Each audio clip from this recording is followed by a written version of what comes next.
Yeah.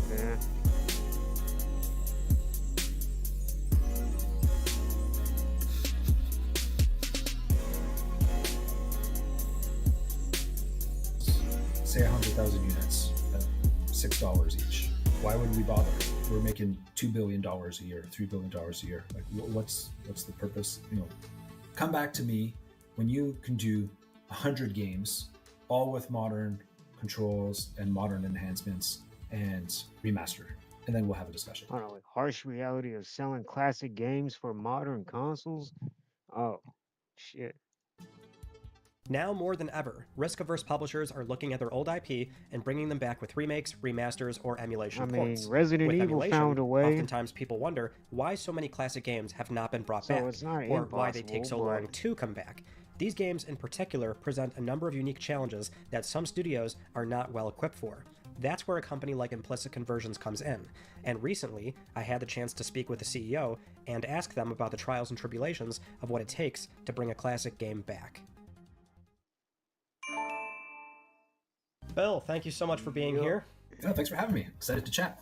Can you explain why certain classic games come back? What goes into choosing a game one over the other, for example? So it's not a simple answer. There's two ways we can choose a game, but we don't necessarily have as much choice as one might think. There's work for hire projects where we're doing the work for a different publisher, typically scout publishers, looking at their back catalog, seeing if there's an opportunity to bring some of their classics back to life, or they'll approach us asking if we can do the work for them. In that case, the publisher will request if we have the technical capabilities to do the project. More often than not, they recognize us in the space for the work we had previously done and our expertise in the PlayStation realm. And so they'll ask us to do a port of a game or a revival of the game to various modern consoles. So our number one request right now is to get PlayStation 1 onto all the modern platforms, in particular Switch. And we can do that with our emulator, which we call Pancake. And that derives from our wrapper for the whole project, which is called Syrup, which has all the different emulation features that we can add into it, like widescreen, rewind, save states, all the different things that you would expect. The publisher will ask us if we can do the game or not. If we can do it, we'll work with them to figure out what features they want. We don't necessarily get to choose which features are going to end up in the game. So we may suggest to the publisher, I'm not gonna lie, I like the settings that they have, like especially didn't have like trophies in the past. The rewind feature.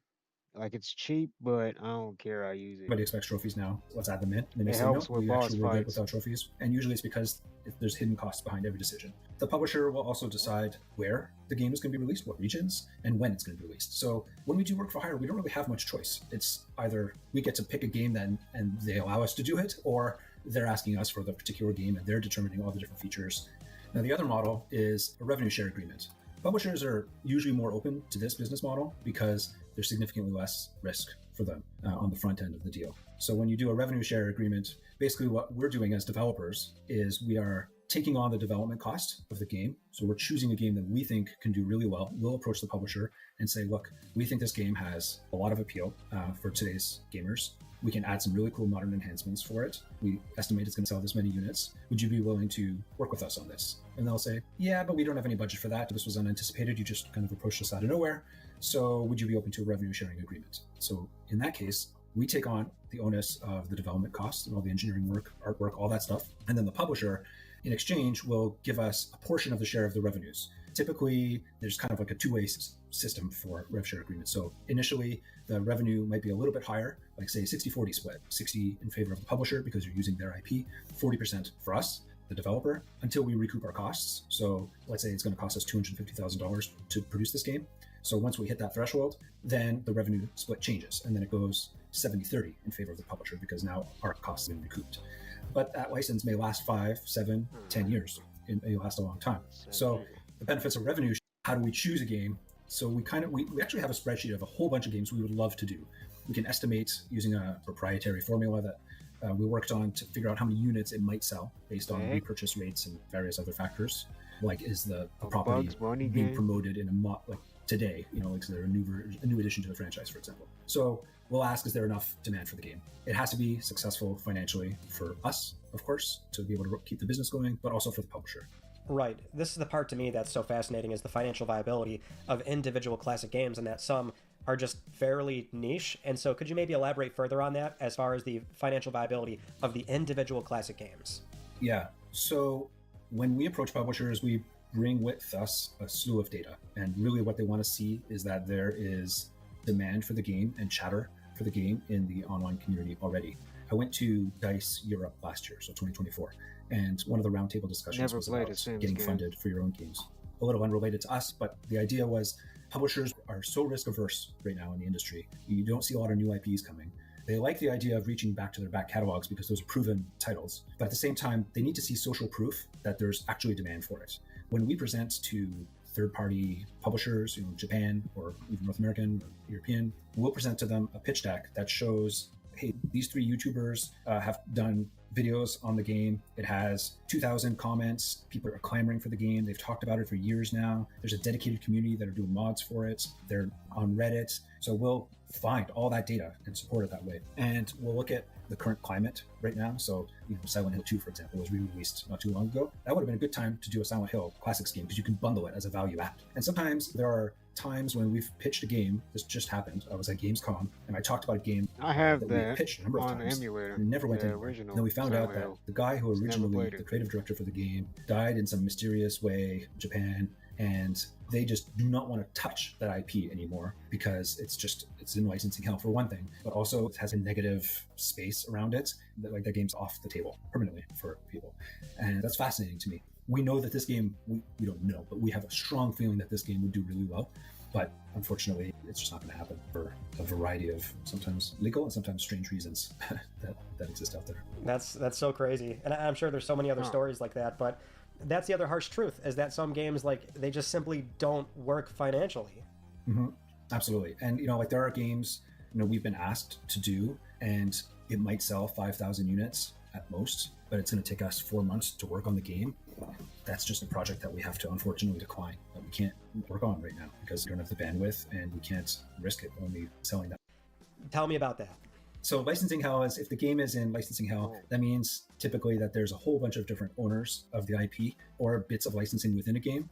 And it's just impossible to get all those puzzle pieces to fit together so that Deadpool all game. the IP can be sent in one nice clean package to the developer or to the publisher so that the game can be They have to make released. money There's all kinds of reasons from why classical that might happen. games. A game that's 30 years old, the documents never could be played long a gone, Sims. or there's an addendum that was created 5 years after the game I was don't understand why. I guess it's fun. I don't know. I just never played it. released, but no one can find that, or it has fallen into the estate of somebody and that person has since passed as well. No one knows how to get a hold of the person. Sometimes they just don't want the game to be touched. They want the legacy to remain the same. Other times it's within audio. So a music track, for example, in a game, that's a pretty common issue where it's licensed for X number of years and they don't want to license it out to anybody else because it may change the integrity of the game. So you're stuck with it. You can't move forward because you're stuck with that. And that actually happened to us. We completed a game. It was engineering complete, ready to go on the PlayStation 1, ready to be released. And the publisher had approved it, the third party had approved it, and the game got canned at the last minute. It was pulled, and it's going to sit on a shelf indefinitely. And from what I understand, after hearing more of the backstory of that particular game, it will never be released in its classic form, but it may be remastered because that's a totally different contract, or a remake is a totally different type of contract. The sad thing is there are some games that are just dead on the table immediately, and those are sports games and card games. So sports games are very difficult to license if they use real player names, because you have NHL, well, I say NHL because that's the one I play every year, but you have the NHLPA, the Players Association, you need their approval, their license for it. You need EA's license, for example. Figuring all that out is challenging. For racing car games, typically they'll have a license to have a particular brand of car or model in the game for 5 years, Madden or 7 years, or something. And then after that, they stop selling the game because all those licenses have expired. And the other one in sports is advertising. So if you remember a lot of the games like Tiger Woods, they had Adidas and Titleist and all the different brands for a particular sport.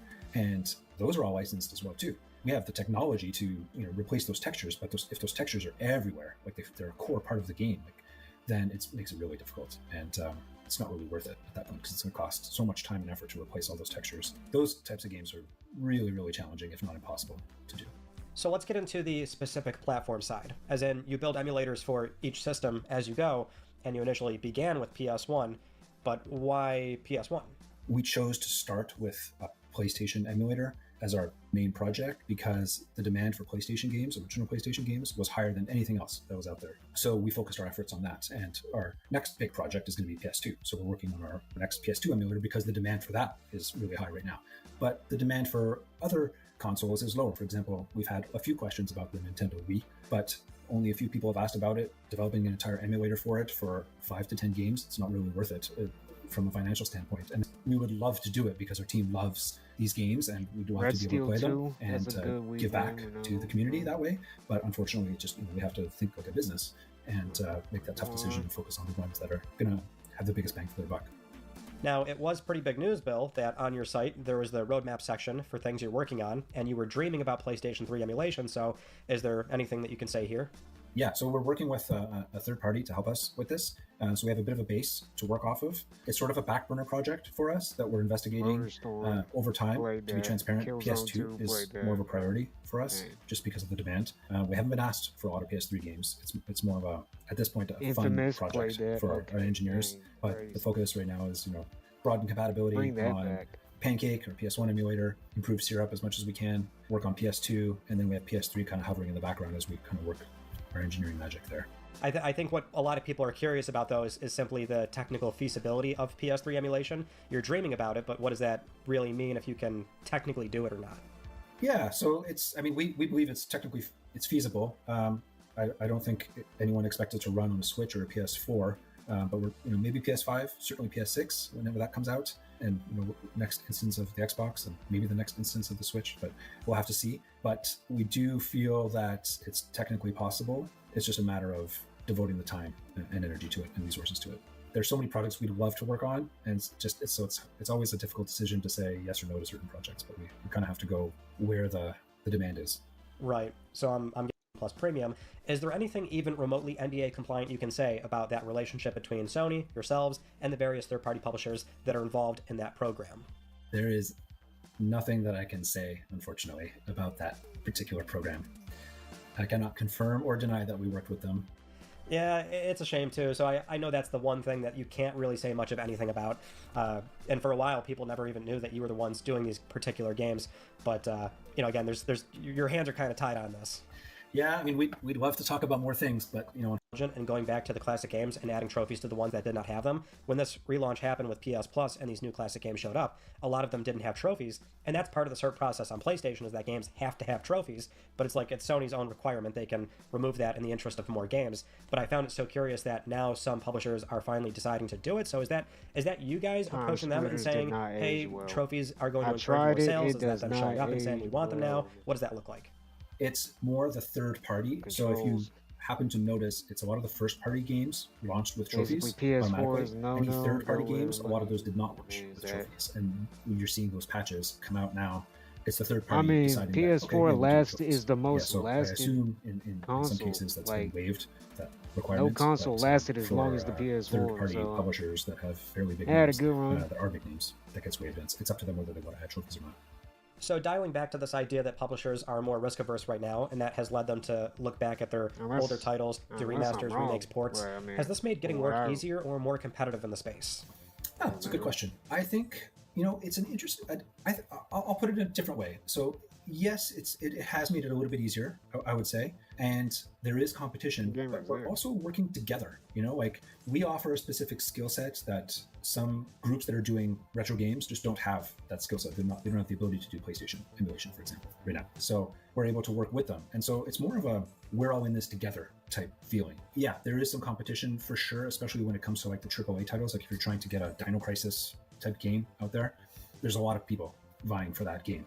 And so you're competing against some of them. But like for more obscure games, there's less competition, I would say. Fact, we all believe in game preservation. We all believe that it's an important part of our culture that's slowly drifting away. Digital is sort of the only way we can preserve a lot of these, and that's where emulation plays an important role.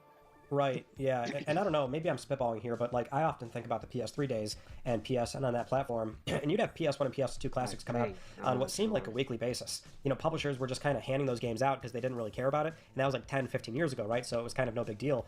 And nowadays, with publishers being more risk averse and wanting to use their older IP, it seems like that's the thing now, is that they're keeping the IP closer to their chest. And if somebody like you approaches, it's like, oh, well, maybe not, we have our own plans, and, you know, it's just maybe harder in that way to get work. Yeah. So I can't speak for what they were doing 10 to 15 years ago, but I can speak to what we hear internally now. So when we approach large third-party publisher, their first instinct, you know, if they have like 15 little studios that they're working with, or some are large, some are small, their first instinct is to give it to one of their own studios to do the work. It's only when they deem that, you know what, it's cheaper for us to just outsource this as a work for hire project than not have to deal with the QA and deal with all that stuff, because the vast majority of it will be handled by like someone like us. Then once that decision is made, then we can get inroads into that publisher. But it's tough to pass that hurdle. It's really tough to pass that hurdle. Like I remember we approached one publisher and I was very surprised. He accepted a meeting. He was like head of business development. And wow, accepted a meeting. We were all excited about it. We pitched. It was a disaster. We just pitched one game because I went from game from my childhood, and he said, you know, okay, so this sells say 100,000 units at $6 each. Why would we bother? You know, we're making $2 billion a year, $3 billion a year. Like, what's the purpose? You know, what value are you bringing? And he said, come back to me when you can do 100 games, all with modern controls and modern enhancements and remastered, and then we'll have a discussion. And so that was a bit of a rude awakening for us, you know. So like our pitch was originally just, hey, we can emulate this for you, and realizing that they need to work at a scale that makes them money, right? That gives them a reason to get out of bed in the morning.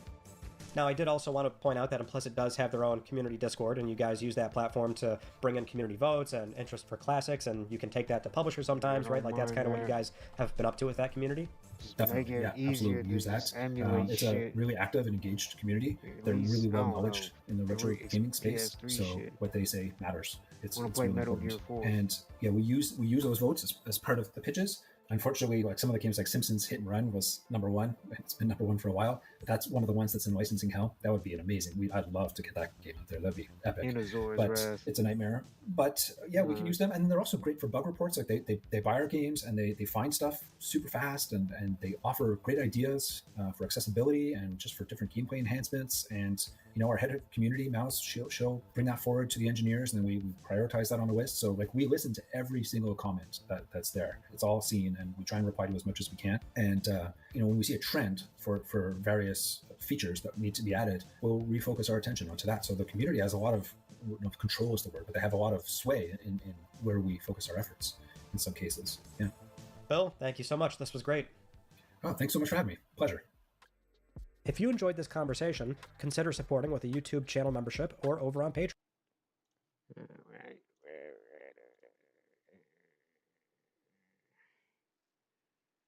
Where the fuck is mine? What the? Oh.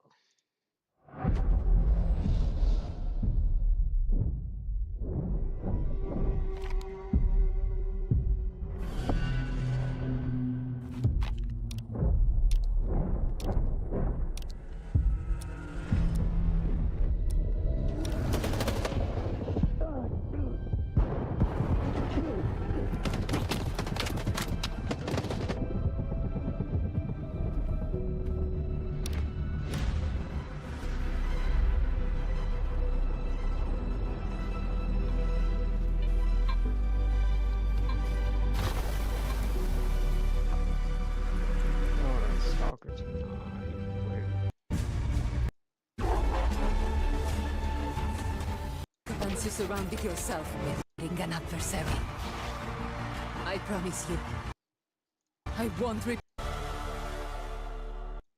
Oh yeah, that's him. Let's get it. Let's do it. Yeah. What y'all going? How people gonna get set up with AI in about 1 year? What y'all got doing this for? What y'all doing? Oh, we about, my ops is right there. We about to kill him. Oh shit. Oh, we about to do nothing. Hey, I'm planning on having a career and shit. Drop me off the street. What the fuck you talking about? You coming with us? You coming? Y'all must think I'm one of them friends that just jump off a bridge because y'all jump. Nigga, drop me off the street. That's why. I mean, I guess it makes sense, but I ain't do shit. Y'all the ones thinking about that shit. Make it easier to emulate, I guess. Help us. Oh, shit. Damn. God, what the And it's me, Mark Phillips. Mark Phillips? Nah, I ain't do. That's not me. I don't know what y'all talking about. That nigga in cold blood. I need to be locked up. I do it again. I did the crime and I do the time. Oh, God. That's not me. Yes, it is. How are you gonna prove that it's a? That's Nigga, I made this crazy. shit How? just in case you gonna be a bitch. Bro, if I want to be a bitch, that's my decision, bro. I shouldn't have to do this. Man, you doing it, no? Come on, nigga. No, I'm not doing it, bro. Put that shit on, man. Put it on and we gonna send it to Say Cheese, nigga. No, please. And the Shade Room. No choice, nigga. Slide on this nigga, bro. Man, I don't want to slide. No, I never told y'all I was the type of nigga slide, bro. Come on, My mama man. told me not to hang with you, nigga. Please. Oh, what? Fuck out. I'm sorry. No, I got a career. He really just made a Saints Row 2 skit, bro.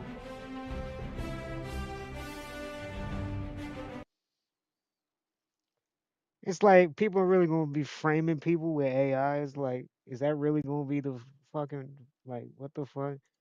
Hello, everybody. It's Jeff Keighley, and the Game Awards season is officially here. I mean, Leading up I to our kind of live voted show, already, streaming but everywhere on I didn't Thursday, finish it, so December I don't think 11th. my vote counted. Welcome to our 2025 Global It just took Nomination forever to Announcement load. Special. I just Every didn't. year, I we don't come know. together as a community to celebrate and, of course, debate the absolute best in video games. And, of course, also get a look at what's next from our But industry's most talented I creators. think it's pretty obvious. This year, there have been so many incredible games Clear Obscure created is and gonna updated, win. but only a handful have the I'd be honor of surprised being if it selected didn't as at nominees this point. for the Game Awards by our global voting jury. Matter of fact, let Who's me in the just put running? this- Well, you're about to find out as we reveal this year's nominees across all the categories. And you can Definitely help put this select the on, winners by voting at Fast thegameawards.com. mode. All right, should we do it? Here's the first category.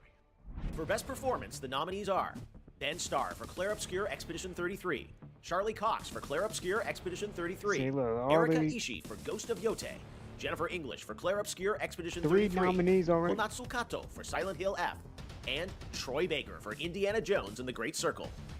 For Best I Ongoing hear Game, Fortnite the nominees people are talking about Final AI. Fantasy XIV, Fortnite, Oh, Helldivers shit. 2, Marvel Rivals, and Why? No Man's Sky. They don't For Best need Mobile it. Game, the They nominees don't are need it. Like, what Destiny the fuck? Rising, Why Persona would they 5, need The it? Phantom X, Sonic Rumble. Best mobile game? Just because I'm biased, I'll give it to Persona 5. Why not? Even though it probably don't deserve it. I don't know. I don't know any Masume, other Pretty Derby, and Wuthering Waves. This year's nominees Persona for Best Art X, Direction whatever are you want to call it. Clair Obscur Expedition 33, Death Stranding 2 On the Beach, Ghost of Yote, Hades 2, and Hollow Knight Silksong. For Best Score and Music, leveled up by Spotify, the nominees are Christopher Larkin for Hollow Knight Silksong, Darren Korb for Hades 2, Lorian Testar for Clair Obscur Expedition 33, Toma Otoa for Ghost of Yote, and Woodkid and Ludwig Forsell for Death Stranding 2 On the Beach. The Best Audio Design nominees are Battlefield 6, Clair Obscur Expedition 33, Death Stranding 2 On the Beach, Ghost of Yote, and Silent Hill F. Best Adaptation was added to the Game Awards in Honestly, 2022 I don't really to care. recognize I an just like outstanding watching show, it. movie, or other creative Don't work really care. inspired by and based on an established video game world. Here are this year's nominees for Best Adaptation. A Minecraft Movie, Devil May Cry, Splinter I only watched DMC on here. Cell Death Watch, The Last of Us Season 2, and Oh, and Last of Us. It was ass. I like DMC better than Last of Us Season 2. Just FYI, that's funny. Now I think Until about it. Dawn. For Best Narrative, the outstanding nominees are Clair Obscur Expedition 33, Death Stranding 2 On the Beach, Ghost of Yote, Kingdom Come Deliverance 2, and Silent Hill F. Best Community Support celebrates game developers who continually and transparently engage, support, and respond to their players. This year's nominees are Baldur's Gate 3, Final Fantasy XIV, Fortnite, Helldivers 2, and No Man's Sky. Bloom and Rage, South of Midnight, and Wonderstop. In the Dude, hold on, category did of this Best guy- Multiplayer, this actually nominees got are nominated for Ark something. Raiders, Battlefield 6, Elden Ring Night Rain, Peak, and Split Fiction. Best Independent It's probably Game not gonna celebrates win it, games with a but high degree of risk it'd be cool if tolerance, it did. produced outside the traditional publisher system. Those nominees are Absolem, Ball Pit, Blue Bar AR Game. The nominees are VR. Hadril, Kai Sanai, Moist Critical, Sakura Miko. Game. Here are the nominees based on currently announced titles. Double O, Death Stranding 2 On the Beach, Ghost of Yote, Hollow Knight Silksong, Huh? Indiana Jones and the Great Circle, and Split Fiction. For best role-playing game, Did we hear that? Fortnite? Oh. Oh yeah, yeah. That just flew over my head. Fortnite. I mean, honestly, it said best ongoing game. I mean, to be fair, I mean, doesn't Fortnite kind of belong on that category, right? I mean, it is what it is. Oh well. the jury selected Avowed, Clair Obscur Expedition 33, Kingdom Come Deliverance 2, Monster Hunter Wilds, and The Outer Worlds 2. In the category of Best Fighting Game, the nominees are 2XKO, Look at this shit. I didn't even realize that the fucking fighting game category was so ass this year. Look at this shit. Capcom Fighting Collection 2, Fatal Fury City of the Wolves, Mortal Kombat Legacy Collection, and Virtua Fighter 5 Revo World Stage. Wait, what? What the fuck? Hold on. Wait, when did this come out? Is this Virtua Fighter 5 Revo? Alright, I'm gonna give it the 2XKO though. Soon to be done. Well, yeah, true. I mean, I personally don't give a fuck about Fortnite, but, you know, some people do, I guess. I'm gonna give it to 2XKO on this one though. It's fun. The nominees for Best Action Game are Battlefield 6, Doom the Dark Ages, Hades 2, Ninja Gaiden 4, and Shinobi Art of Vengeance. Innovation and accessibility Ninja Gaiden 4, even though I didn't beat it. It's fun. celebrates games that are making our industry available and enjoyable to more people. The nominees for innovation and accessibility are Assassin's Creed Shadows, Atomfall, Doom the Dark Ages, EA Sports Bonanza, Civilization 7, 1026, F1 24 sports game. The nominees are Counter-Strike, Rock, Chovy, Forsaken, NRG, Valorant. Outstanding creative vision and innovation in game direction and design. The nominees are Clair Obscur Expedition 33, Death Stranding 2 On the Beach, Ghost of Yote, Hades 2, and Split Fiction. And now it's the big one. GOTY, Game of the Year, recognizing a game that delivers the absolute best experience to players across all Best Game Direction, recognizes outstanding creative vision and innovation in game direction and design. The nominees are Clair Obscur Expedition 33, Death Stranding 2 On the Beach, Ghost of Yote, Hades 2, and Split Fiction. So Dispatch didn't get And now it's the big one. nominated? GOTY, Game of the Year, Oh, there it recognizing is. and Megabonk. Oh, For best VR debut AR game. Okay. One experience. Clair Obscur Expedition 33, Despelote, Dispatch. Okay, so if Expedition 33 is on there, Dispatch probably not winning this category. So, yeah. And Megabonk. For best Oh well. Not like it matters. VR AR Whatever. game.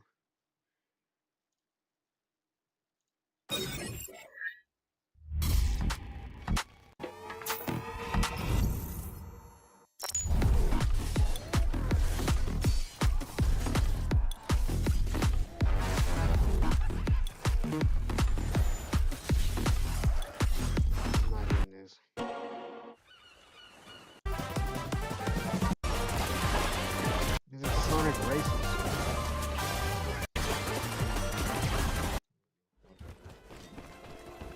Horizon.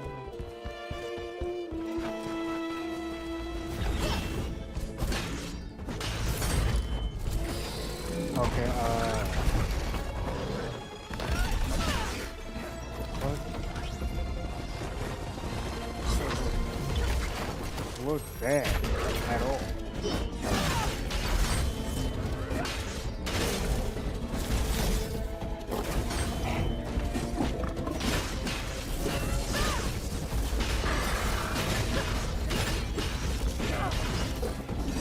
Why doesn't the actual Horizon game look like this?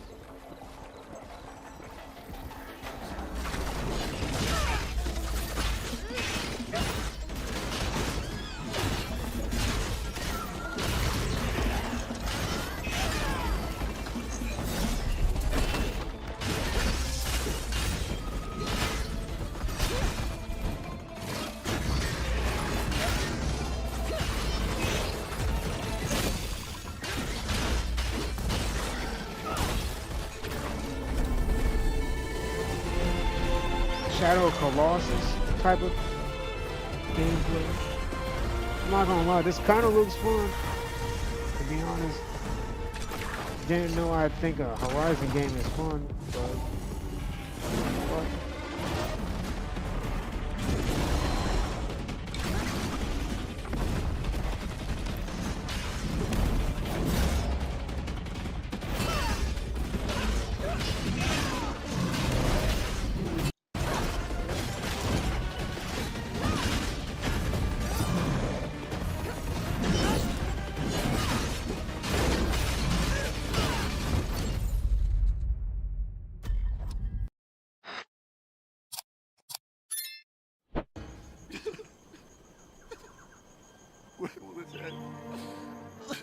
Hey, Oh, I Bug, had this freaking Wolverine. you haven't seen a big monster running around anywhere, have you? No! Stay back! Stay away from me! Stay back! Relax, crybaby. I ain't gonna. You smell This movie was toxic. dope. I don't know where this Who is are available. you? Please Yeah, I haven't go. seen this. You're in terrible.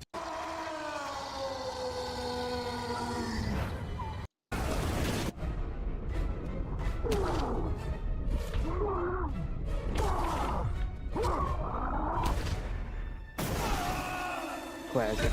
Classic.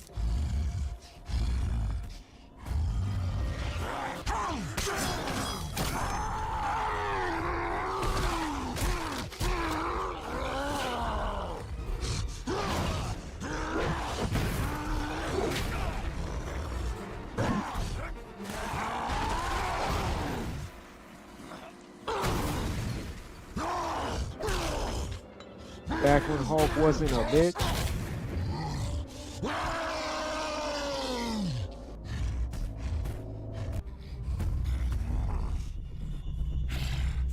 Okay, bub. Let's try that again.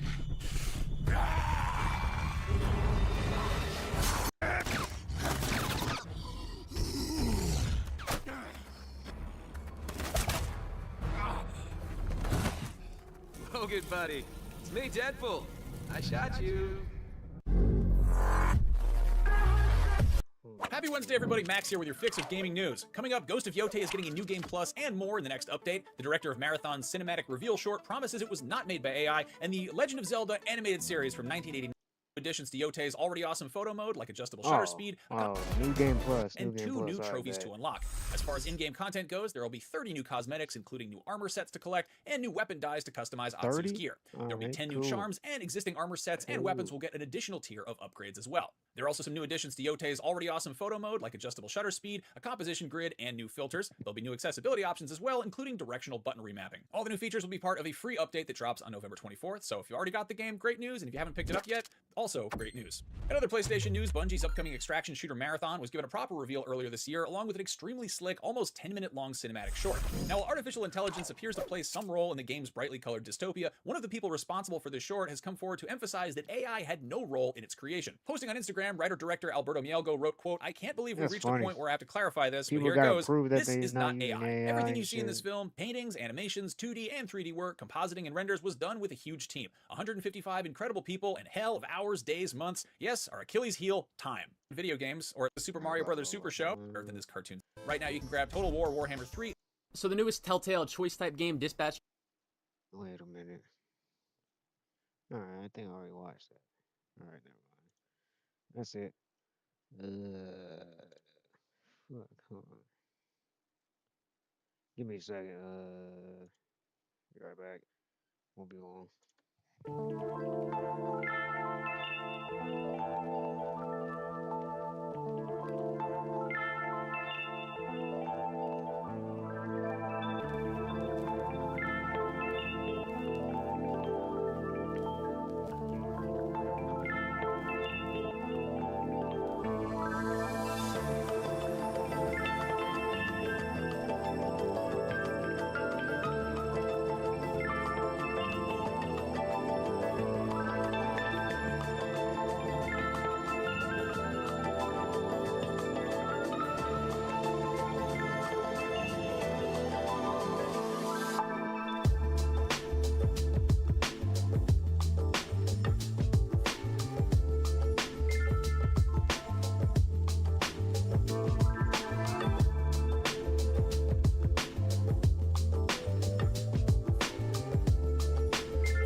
Oh.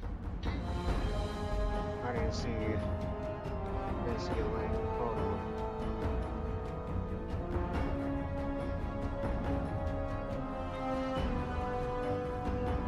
Hey, bro. I'm pressing it again. Oh, shit.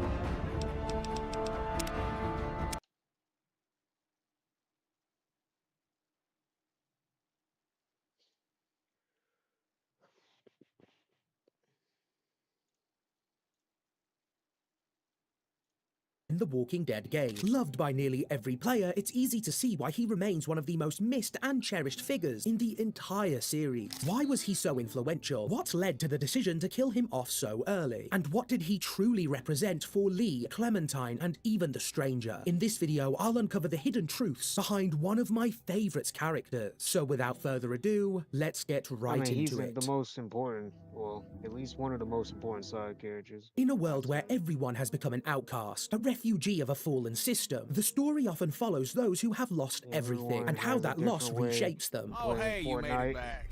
Good job.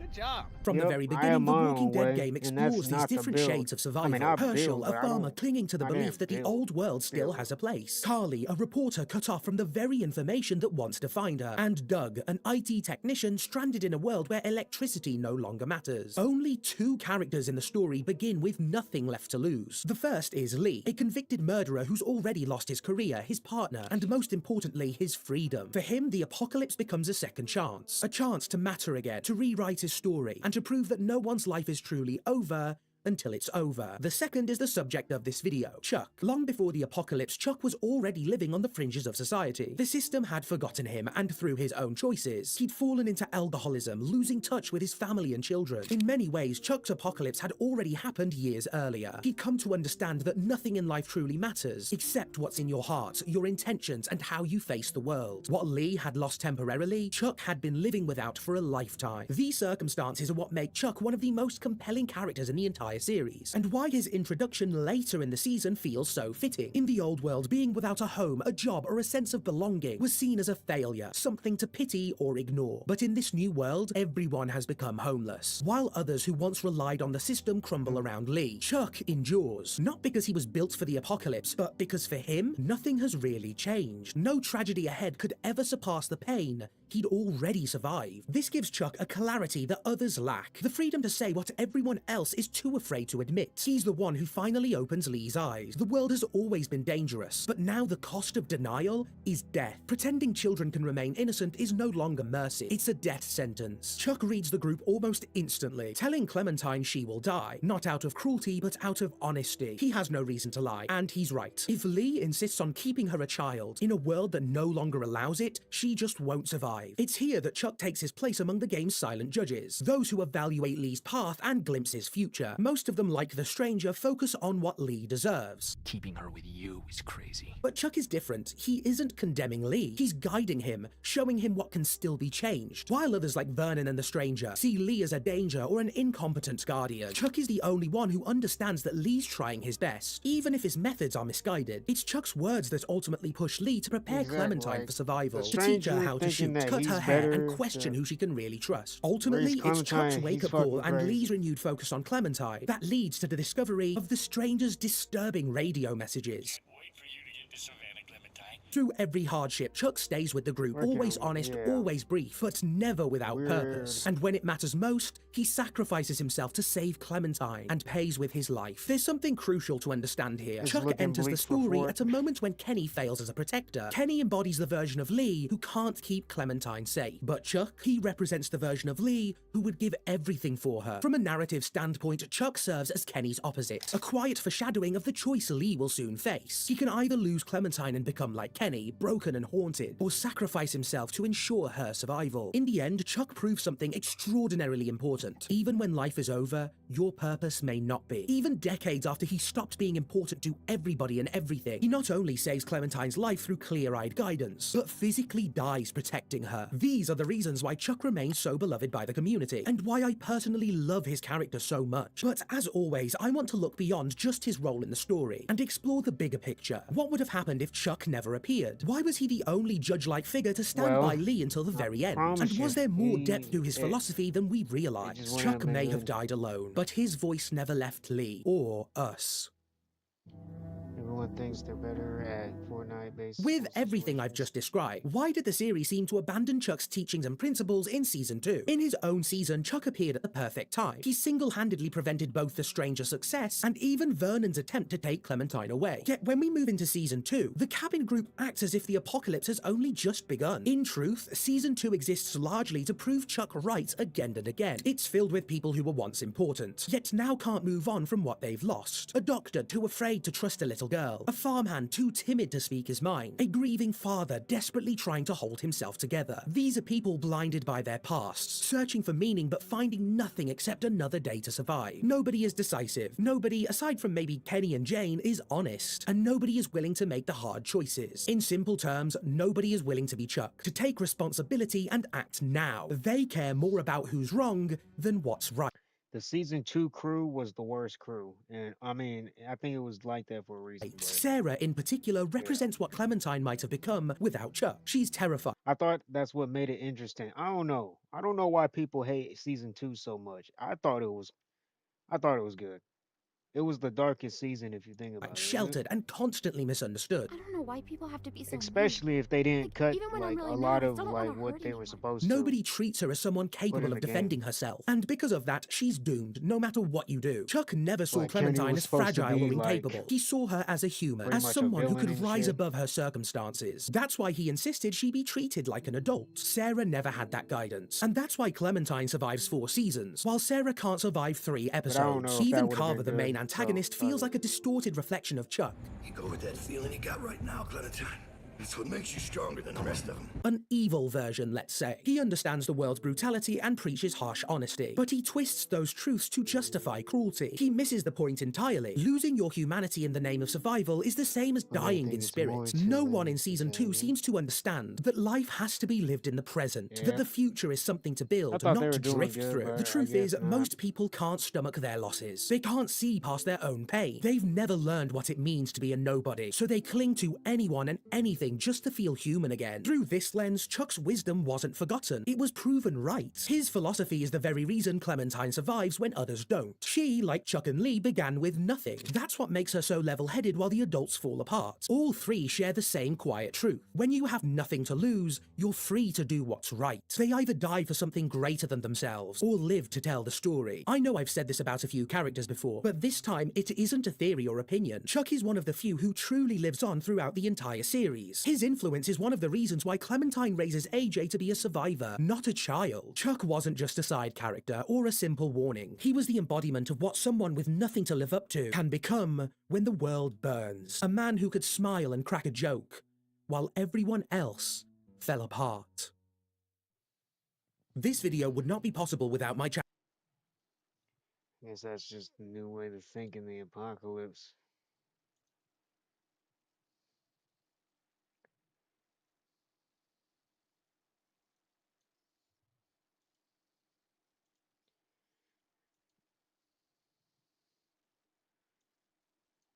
Play a little bit of New Vegas.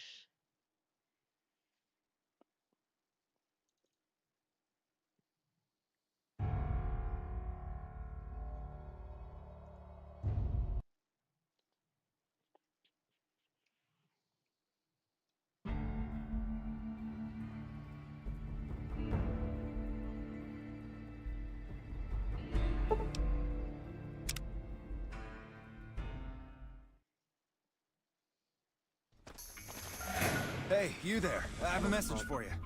It's from Ambassador Crocker. Very important. Here you go. Watch out!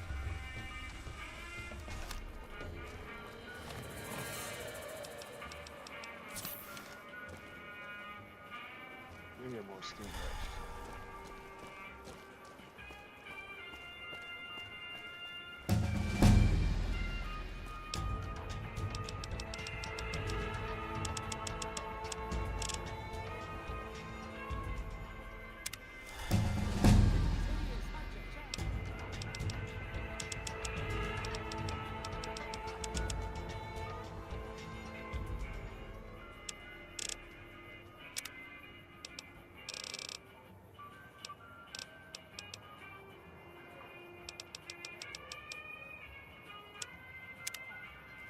I've been in love with the same woman for 17 years.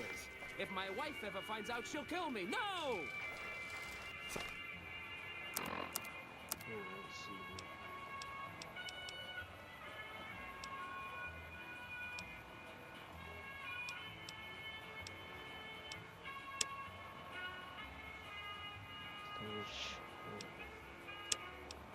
So I hear Mr. House runs the strip.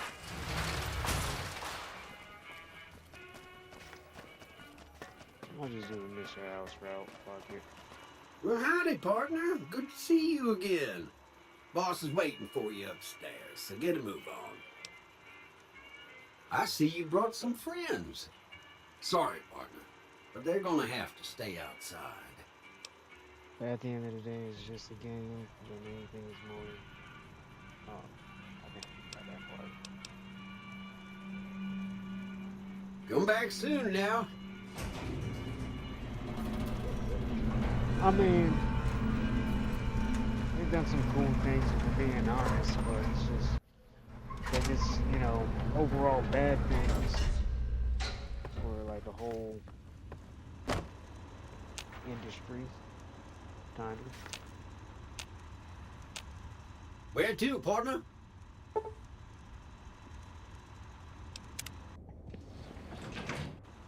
Penthouse floor. Enjoy your time in Vegas. You've been a busy courier, haven't you? You take your obligation to deliver a package very seriously, an ethic for which I am grateful. I will admit, when you ignored my invitation, I predicted negative outcomes.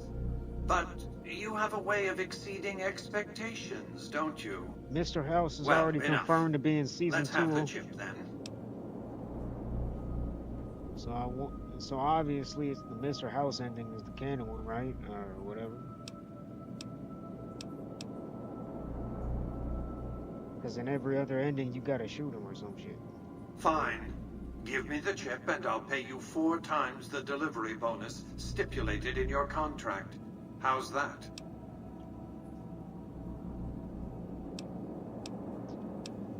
Alright. Such a small thing, isn't it? And yet so capacious. Battle So very Royales, do dear. what, die, rinse and repeat. Decades of hiring You know what's salvagers out crazy? west to search for this little I really, relic in I'm the not gonna ruins lie, of a place called I really Sunnyvale. like Arc Raiders. Back then, It's anyway. not exactly That's where a the chip battle was royale. I printed mean, it kind of is, on but October it's not. 22nd, 2077. This is the law. I It know was to that's. have been hand-delivered to me here at the Lucky 38 the next day. It shouldn't be But game the of the year, but fell first. I'm just saying, for a Suffice it to multiplayer say, game, the delivery was never made. it's pretty cool. Fortnite, I thought it was fun. I still think it's fun when I do play it, but I don't play it because I don't really care for it. I only play it when, A great deal shall be happening. At the moment, however, all you need to do is take the elevator all the way down to the bottom level. You'll understand soon enough.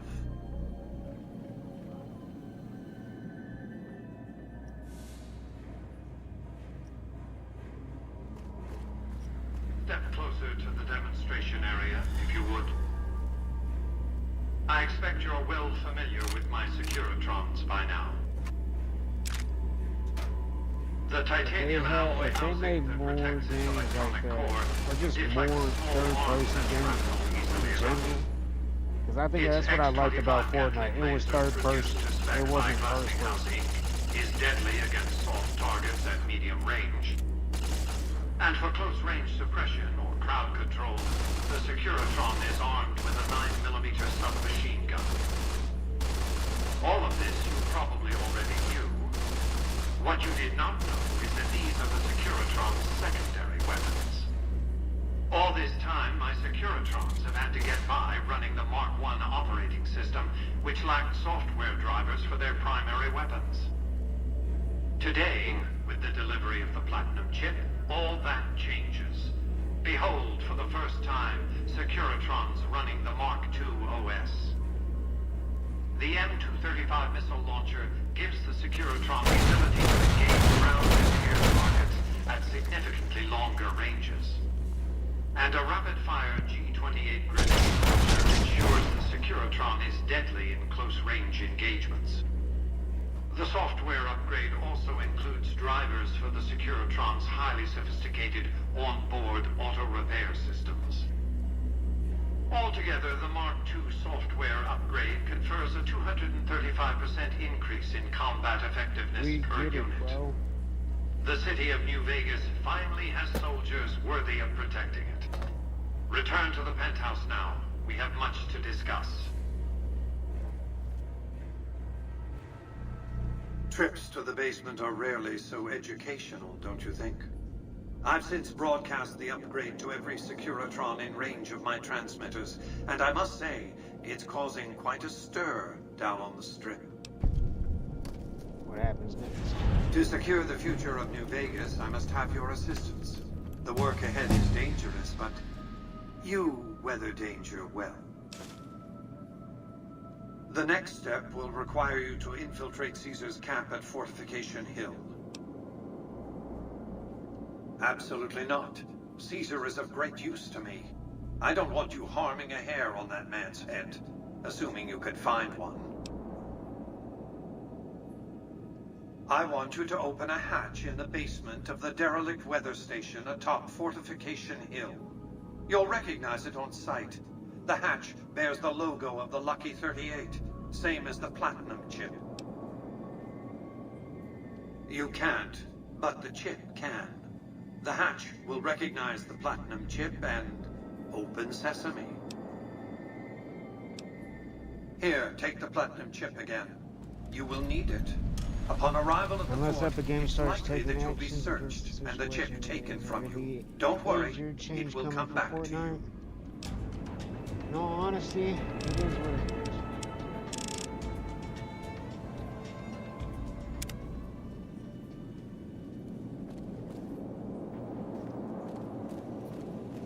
Goodbye.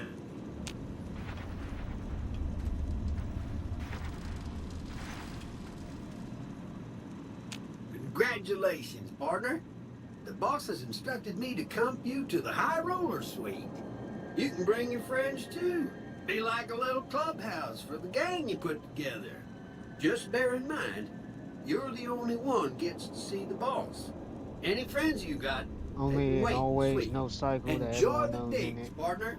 They're plenty fancy. Yeah. Casino floor.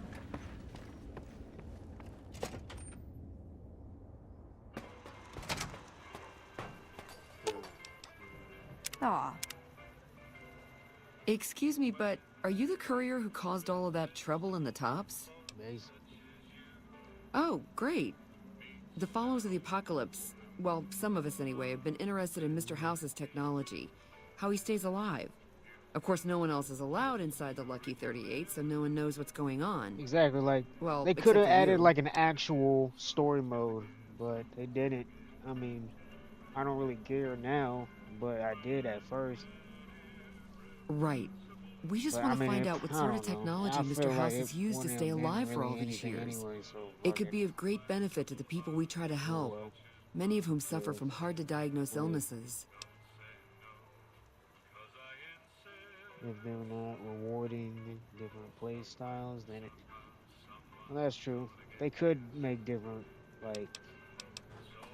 I don't know. Really? Oh, I wasn't expecting you to something. agree so easily. That's great. Here, take this packet sniffer. It'll allow us to intercept data on Mr. House's network. You might have to manually remove the encryption from his data network, but hopefully you won't have too much trouble. Good luck.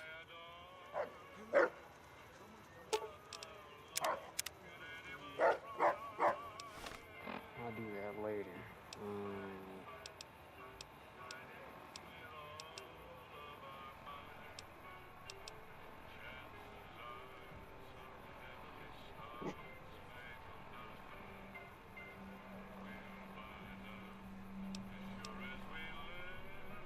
Matter of fact, fuck it, I might as well do this real quick.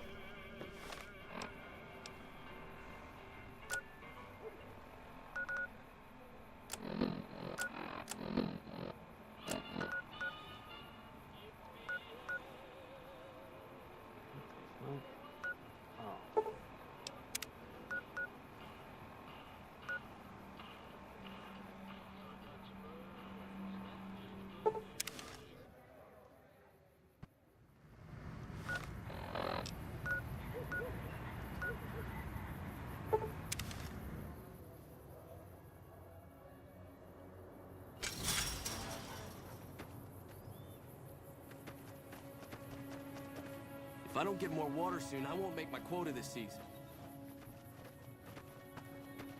My character's still pale like the Joker. I don't know why. I don't understand why it's taking forever. Like,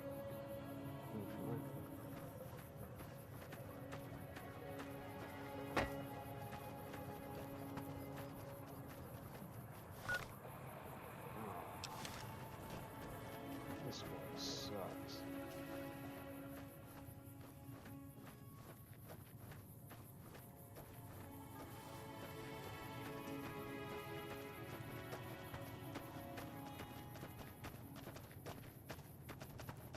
I kind of missed that, I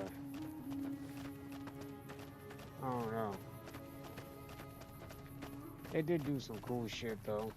Cool events that I missed.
Sarsaparilla.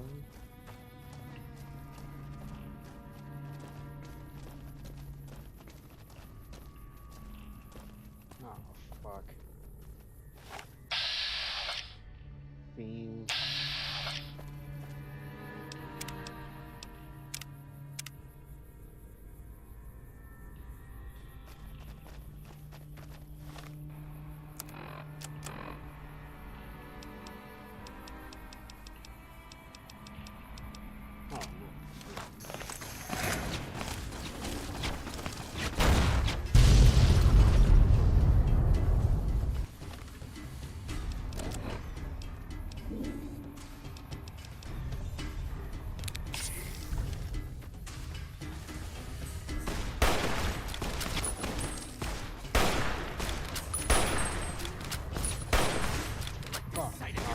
Maybe I should have.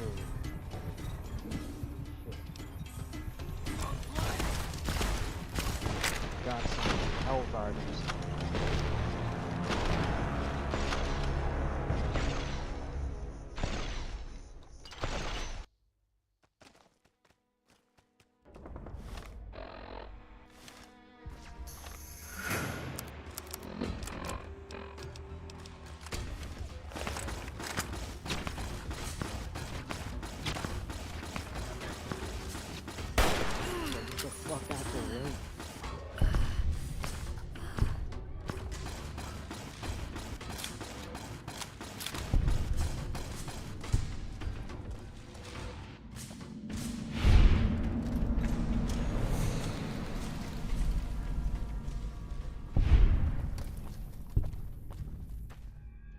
Wait, what the fuck? You just soloed that?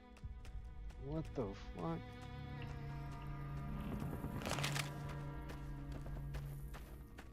The dog just soloed all three of them.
Fortnite can only last so long. I mean, shit, they've been doing all right, longer than I expected. But, yeah, thanks.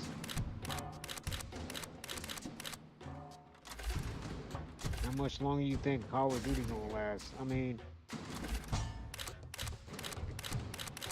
that's my question.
Alright, that did not help.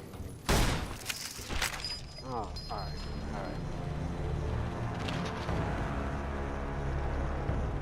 So it's bound to have competition when others wanted a piece of the pie, like Apex.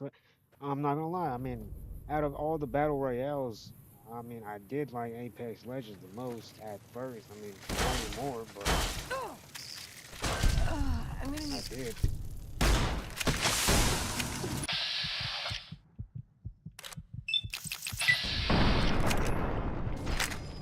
Oh, what the fuck?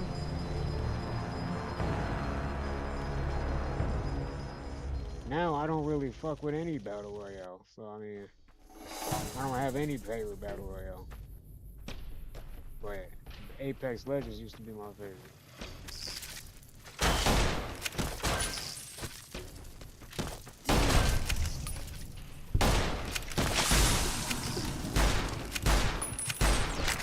The fuck?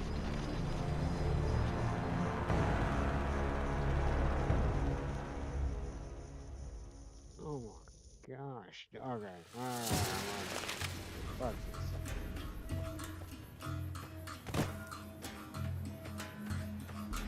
I gotta find like a spawn point where I can like come back to so I can get some health out of it.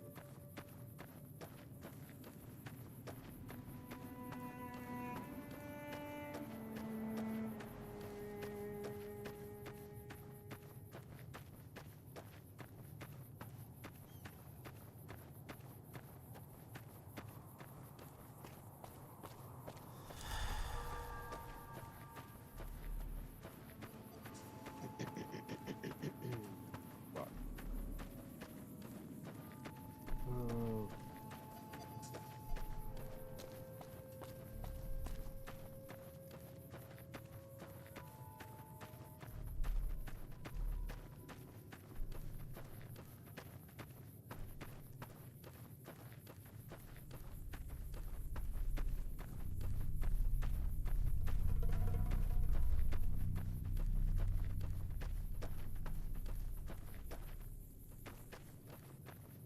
Actually, I think I actually am better over here. Look for it easy.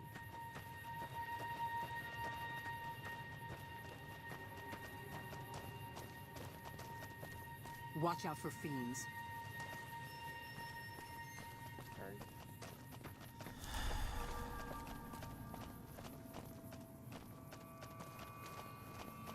Not too late for that, but.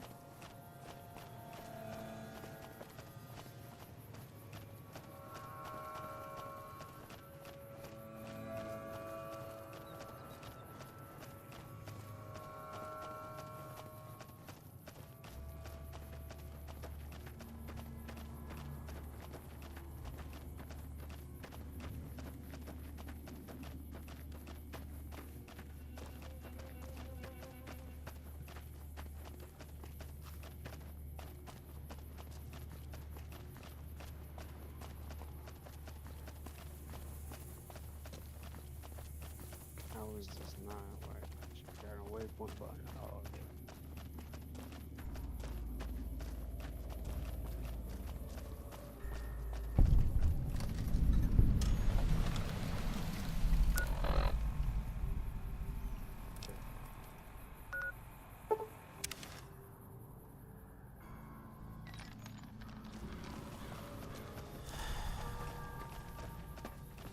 Hey.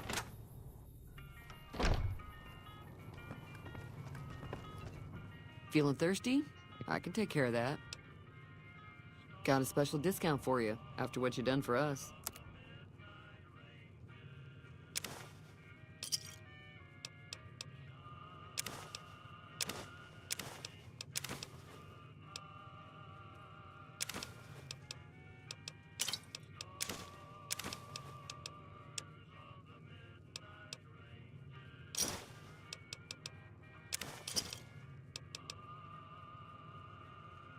Thanks.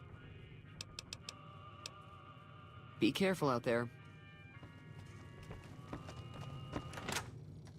Hey.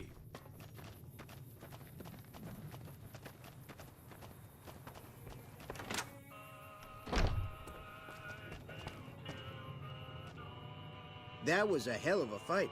Let's hope it doesn't bite us in the ass later on. Can do.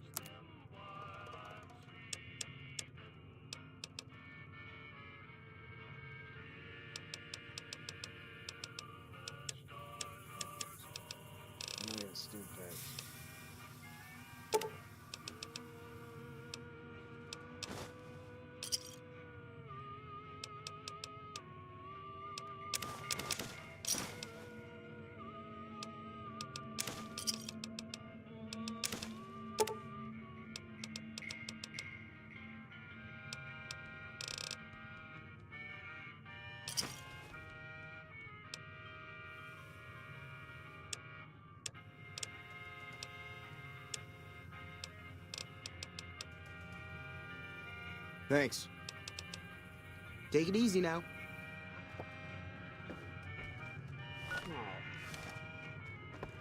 You looking to buy some supplies? Can do.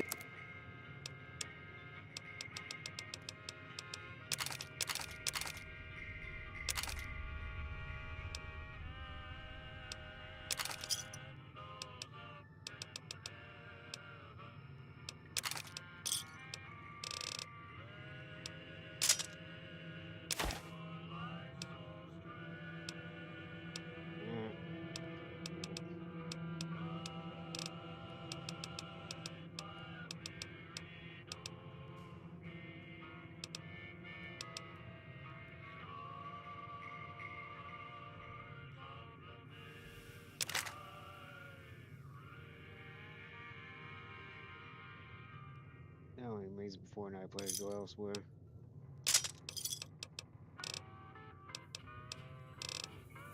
Alright, shit. Anywhere but PUBG, because nobody played PUBG after everything else came out. It seemed like. I know some people still, but not really.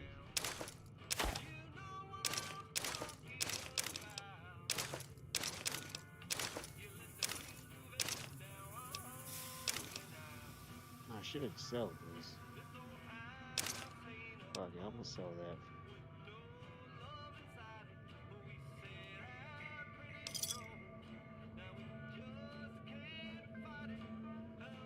Thanks. Take it easy now.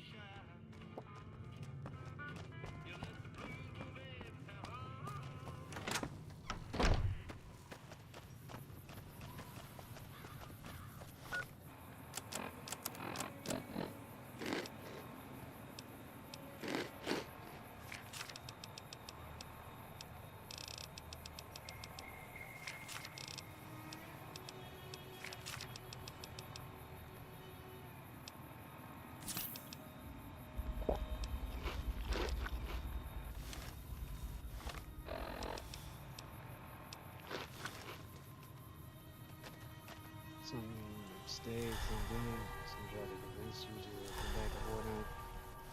No, ain't convinced me. Only played if there was nothing else to play with friends and stuff, so they didn't really care.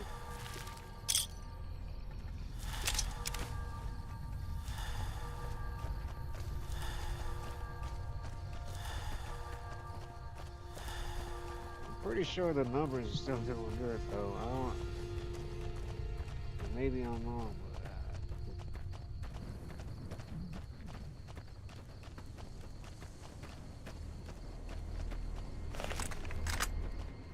it's a house over there.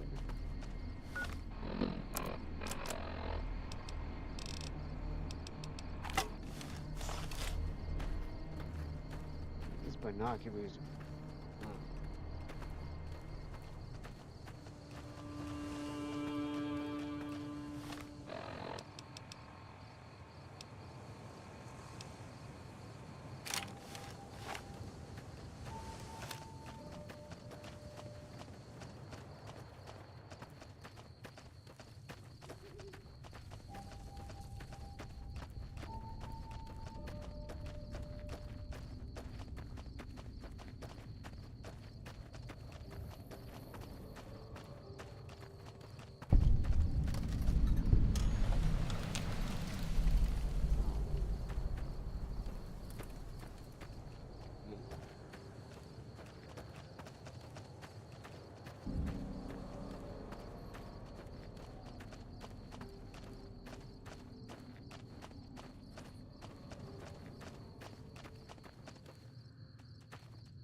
Week one out of this magazine is still a cycle.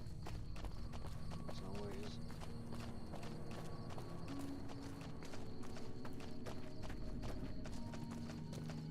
But somehow made it work. But, you know, not everything will last.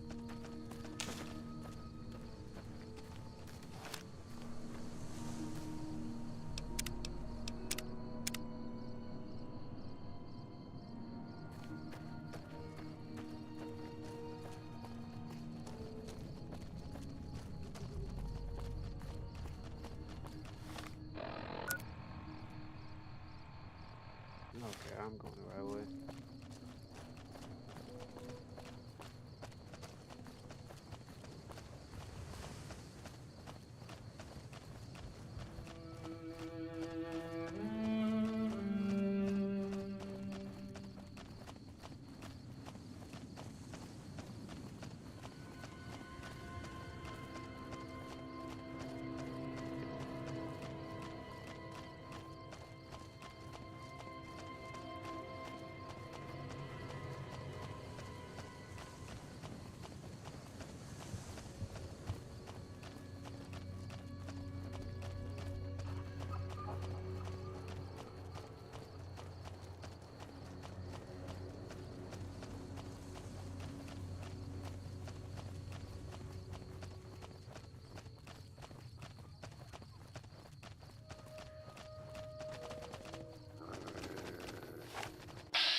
Rex is already OP. Don't even need to upgrade.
Welcome to Jacobstown, human. You're free to walk around. Just don't stare at the Nightkin. They don't like people looking at them. And if you're NCR, keep it to yourself. They're not popular around here. Docks inside the lodge. Such. I don't have questions.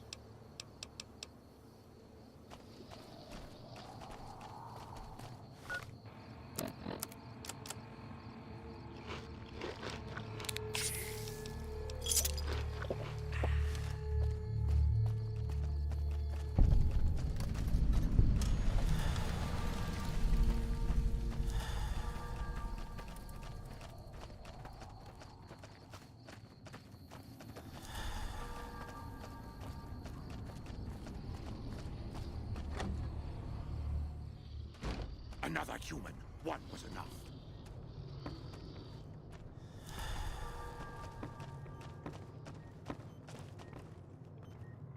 I assume this is about something important? You're interrupting my research. Something's wrong with my dog, bro. It's neural degradation. Biomed gel can only preserve a living brain for so long, so you'll need to find a replacement. I haven't left Jacobstown in years, but there was one woman in Novak, Gibson. I remember her living with a pack of hounds. Aside from her, I know that the Fiends and Caesar's Legion fight alongside dogs. There could be viable specimens among them, if you can get to them.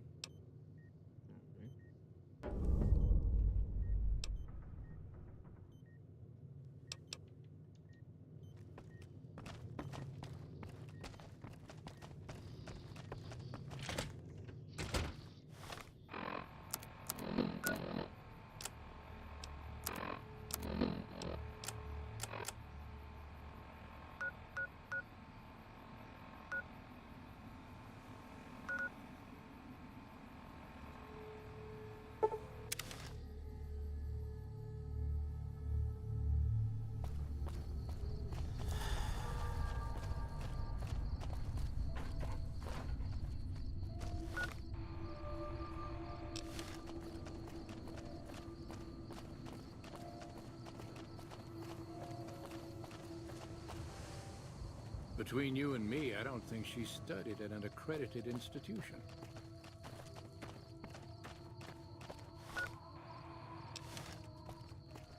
That's so weird.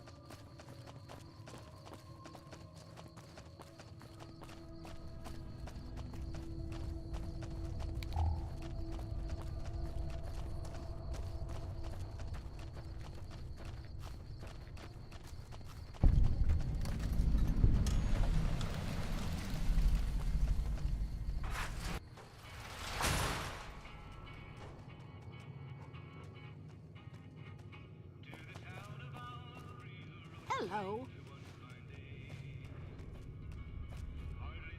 Hi there. I'm Old Lady Gibson, or so they tell me. I've got odds and ends for sale, and I'm pretty good at fixing things, too. You might have noticed the very large building just north of here. That's Helios 1. The NCR runs the place, so it's off limits to prospectors.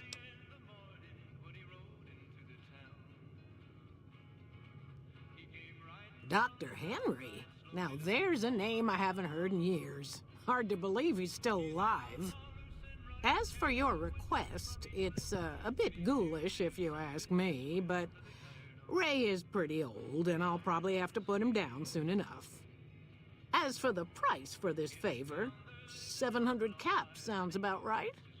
Ray's like family, and I've got other dogs to take care of.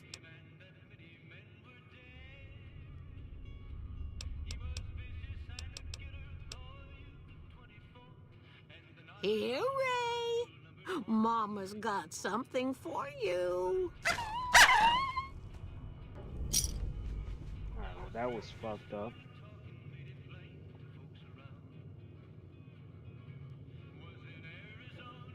She did it, not me.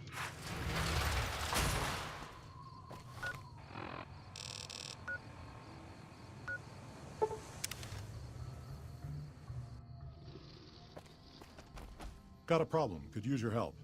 Been having trouble with NCR mercs harassing the town, and they just showed up again.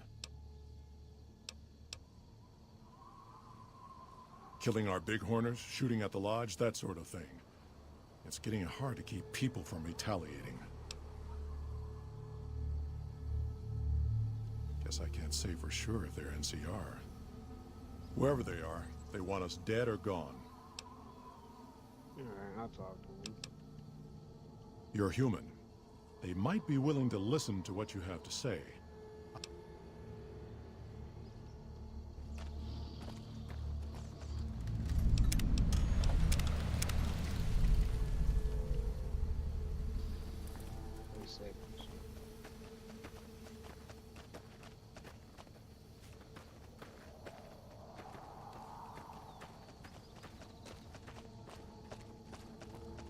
Damn muties. Our business is with the muties, not you. I've always known when to fight and when to back down, and it seems to me I ought to back down this time. My men and I are leaving. You won't see us around here again.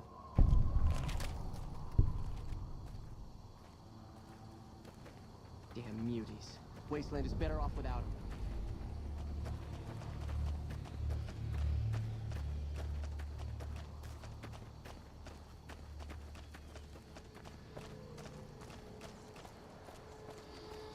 Something on your mind? Good. Glad you didn't kill them. Letting them walk away proves we're not bloodthirsty mutants. If NCR or anybody else is looking for an excuse to attack Jacobstown, they're not gonna get it from us. See. See.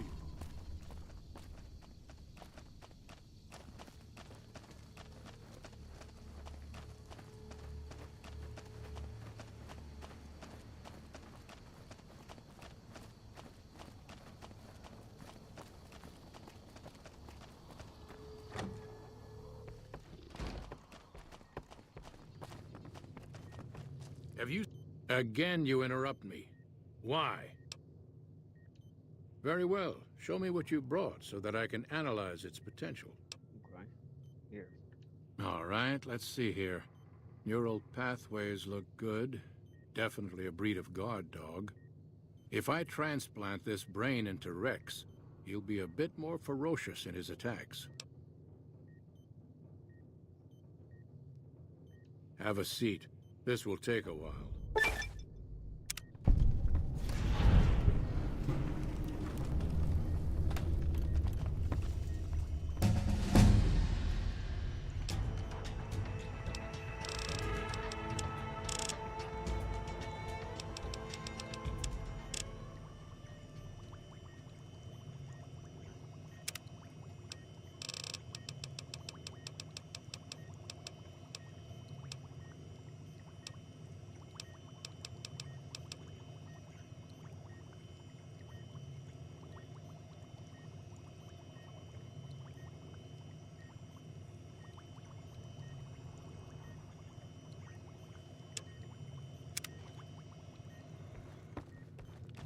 I don't know if that's a good park or not, but fuck it.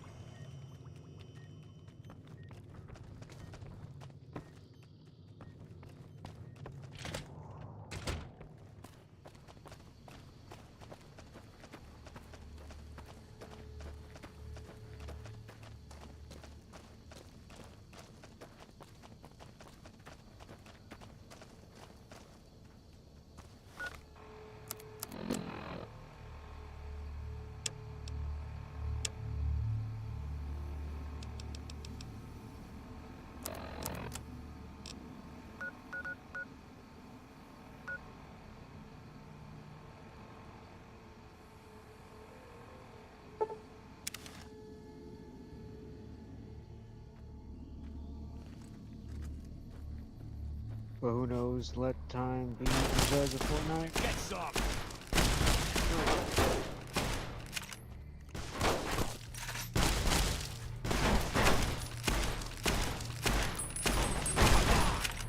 Well, that's none of my business. I'm neutral with both of them, so I'm not gonna get into the any way with that.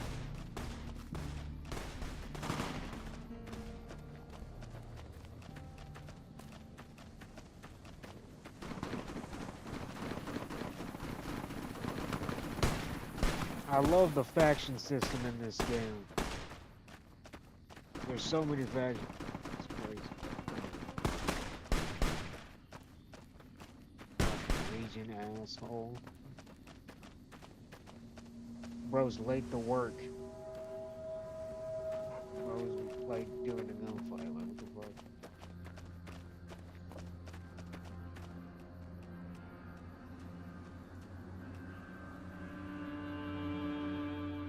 Best words to describe Fortnite is an endless cycle of betterment in time. Yep, of events, skins, cameos. It's basically the metaverse. Metaverse the game at this point.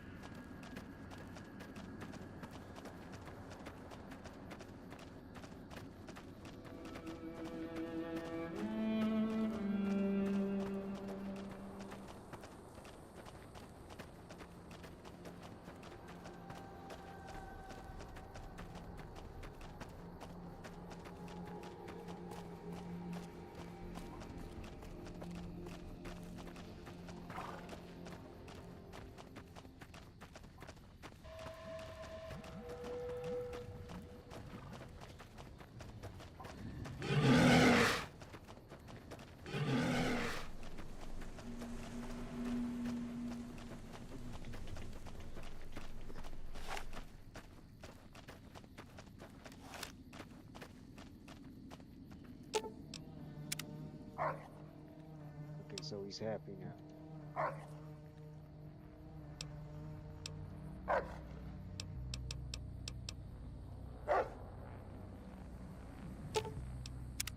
What'd you think of Mr. House?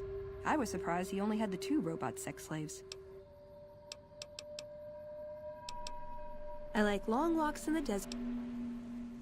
I like punching things, but... I already know you like punching things.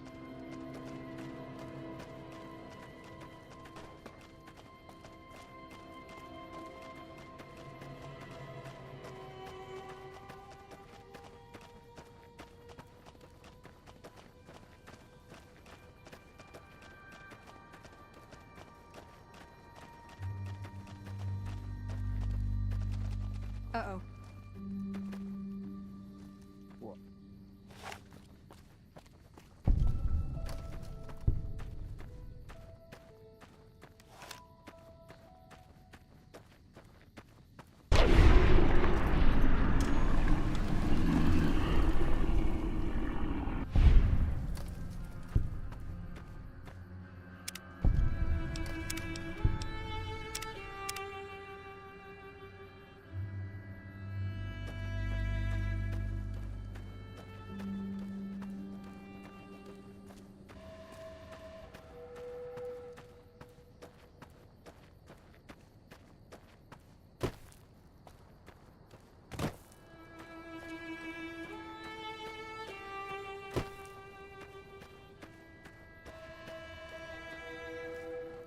Crazy how there's no sprint button in this game. I really need to get better at doing mods, because I know there's some crazy mods for this game.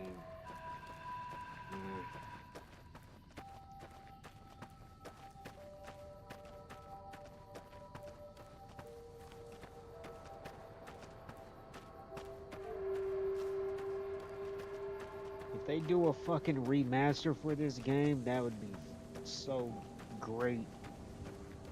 Kind of like what they did with Oblivion, but I would appreciate this one more because I like Fallout more.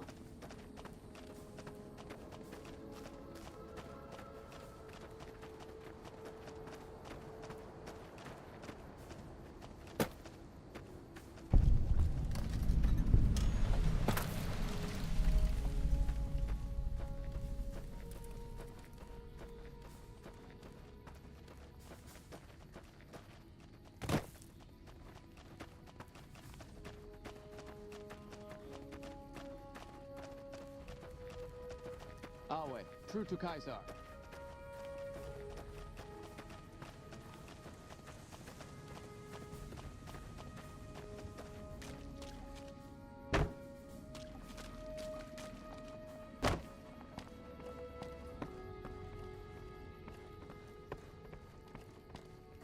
I'll wait. Are you ready to head upriver? Yeah. The trip will take a few hours.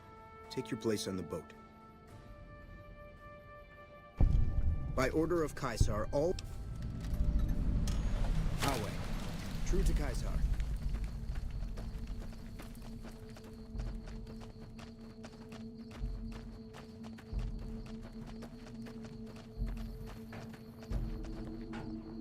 Excuse me. Crazy boy. These motherfucking Legion motherfuckers got slaves and shit. And apparently, they're still around. Which I think is bullshit because, I don't know, we should take them out. Our way. True to Caesar.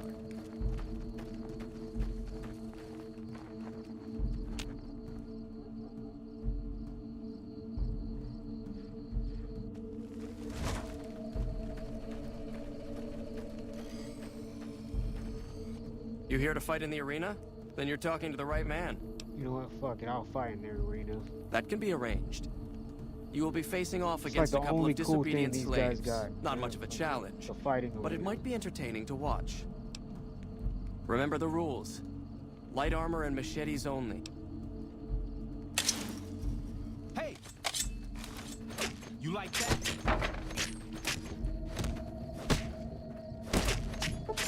You like that?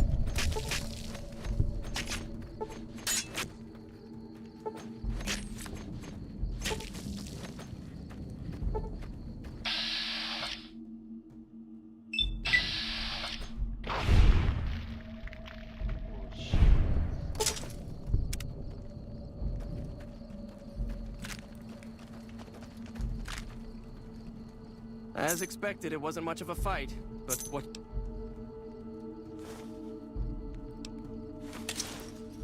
I've got you now. Come on!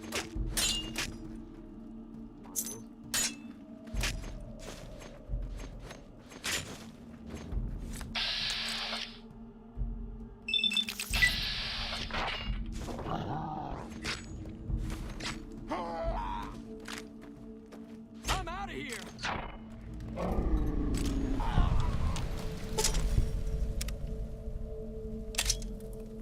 They hardly even know how to fight.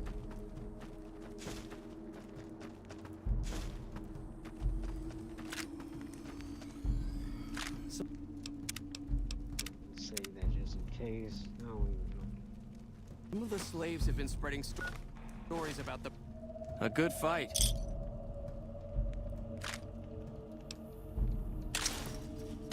Hey! Had enough?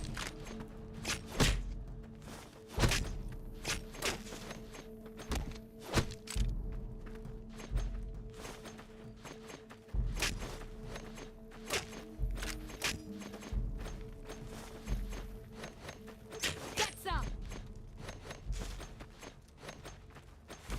I think she's like the hardest one. I think she's the final one.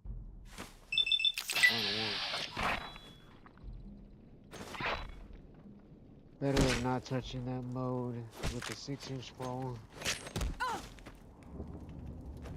Play Fortnite, the Lulu with them hearing. I forgot about Lego Fortnite, bro. What the fuck? Hold on. I know that's not what you're talking about, but well, hearing them say hand over everything and never revive. Bro, I remember when you could kill your own team. Remember when in Fortnite you could kill your own teammates? I don't know if people remember that, but that shit was crazy. That shit was crazy. Like,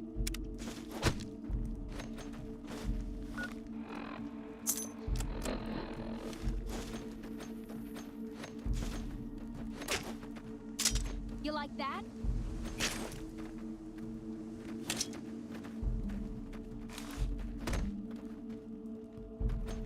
They hardly even know how to fight.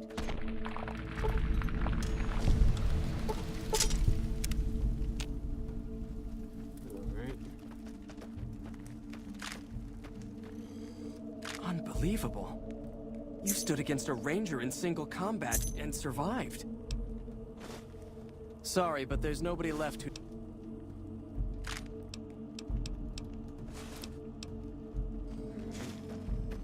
Nice. I didn't think it. Wow. I don't have any, Anyone could kill an NCR ranger in single... I don't have any more armor. How the fuck do I only have one piece of armor?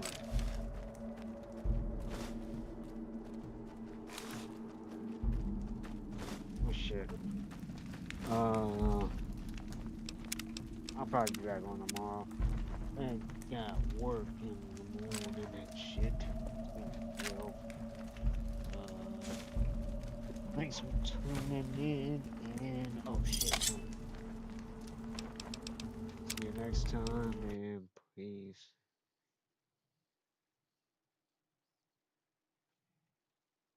But yeah, we'll see how Fortnite lasts. We'll see.